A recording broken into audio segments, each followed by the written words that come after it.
बिस्मिल्लाहिर्रहमानिर्रहीम। Today we are going to learn Minitab and Design Expert और कैसे हम थीसिस के रिजल्ट्स को हम मिनी टैब और डिज़ाइन एक्सपर्ट के साथ एनालिसिस कर सकते हैं, ग्राफ्स बना सकते हैं, थीसिस में कर सकते हैं और रिसर्च पेपर डिज़ाइन कर सकते हैं। तो सबसे पहले बिस्मिल्लाहिर्रहमानिर्रहीम, हम मिनी टैब में आए हैं। मिनी टैब में हमने एक नया डेटा स्टार्ट करना है। जैसे ही आपको ये पेज ओपन हो जाए, आप कोई भी डेटा जो है अपना रिसर्च का वो उठाएं। फॉर एग्ज़ाम्पल मेरे पास ये रिसर्च का डेटा है, हमारे पास ये ऑलरेडी आरएसएम बनी हुई थी। हमने आरएसएम का वो डेटा यहाँ से आरएसएम की वैल्यूज़ उठाई और यहाँ पे पुट कर दी।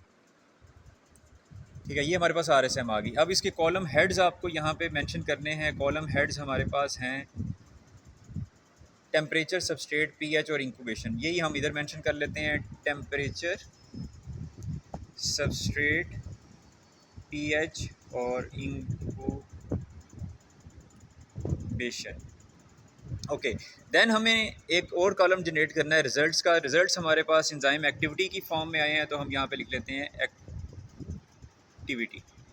अब एक्टिविटी के रिजल्ट्स जो हैं वो हमने एक और फाइल में यहाँ पे सेव किए हुए हैं, वो वहाँ से जाके हम एक्टिविटी के रिजल्ट्स ले लेते हैं। ये एक्टिविटी का मैंने पूरा कॉलम उठा लिया, जो कि आरएसएम के जो हमारे पास एक्सपेरिमेंट्स थे उन्हीं के रिज़ल्ट्स हैं ये। तो हमने ये आरएसएम के रिज़ल्ट की फॉर्म में यहाँ पे पुट कर दिया। अब हम जाएंगे स्टैट्स में, डिज़ाइन ऑफ एक्सपेरिमेंट डीओई में, यहाँ पे रिस्पांस सरफेस मेथडोलॉजी में रिस्पांस सरफेस या आरएसएम में जाएंगे। यहाँ पे एनालिसिस रिस्पांस सरफेस डिज़ाइन लिखा हुआ है, इसको क्लिक करेंगे। ये कह रहे हैं आपके ये वैल्यूज़ जो हैं उसमें कुछ चीज़ें मिसिंग है, वो हमें खुद ऐड करनी पड़ेगी। और हम यस करते हैं और वो ऐड करते हैं। फॉर एग्जांपल कि आपके फैक्टर्स कौन से हैं। हमारा फैक्टर टेम्परेचर वाला कॉलम है, उसको एनालिसिस करना है, सबस्ट्रेट वाले कॉलम को करना है, पीएच वाले कॉलम को करना है और इंक्यूबेशन वाले कॉलम को करना है। हमने इन चारों कॉलम को सिलेक्ट कर लिया और इसकी ये लाजमी तौर पे आपने देख लेना लो और हाई वैल्यू एडजस्ट करनी है। क्यों?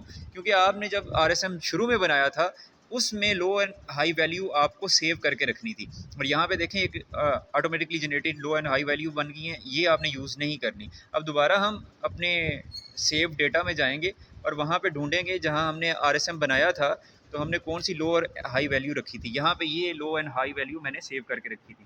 तो यहाँ पे इंक्यूबेशन की हमने लो वैल्यू रखी थी 2 से 6 तक, 2 दिन से ले के ये वैल्यू थी 6 दिन तक।